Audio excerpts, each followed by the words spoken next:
இதுதான் உரக்கிடங்கு, தென்னை மரத்தினுடைய வீடு. அந்த தென்னை மரத்தினுடைய நிழல்ல என்னென்ன செடி வளருதோ, வாழை, கத்தரிக்காய், மிளகாய் என்னென்ன இதுல நடுங்க. மாட்டுத்தீவன புல்லு போடுங்க, முயல் மசால், வேலி மசால், அகத்தி, கோஃபோர், கோஃபை, தட்டப்பயிரை நடுங்க, பூசணிக்காய் நடுங்க, பரங்கிக்காய் நடுங்க, தர்பூசணியை நடுங்க. நடும்போது கொஞ்சம் குப்பை சாணி போட்டு விதைய பூம்பும் பூஸ்டர்ல ஊற வச்சு நடுங்க.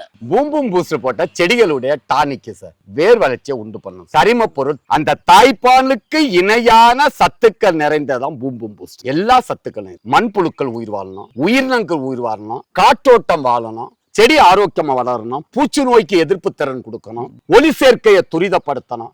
All in one. அதுதான் தாய்ப்பால், அதுதான் பூஸ்டர். அதுக்கு பேரு தான் தங்க பஸ்பம். நீங்க கொஞ்சம் எடுத்து தண்ணியில போட்டா தெரியும். இது நீங்க 1 கிலோவை வாங்கி 6 மாதத்துக்கு ஒருக்கா 10 கிராம் தென்னை மரத்துக்கு போட்டு விடும். ஒரு மரம் 300 காக்காய்.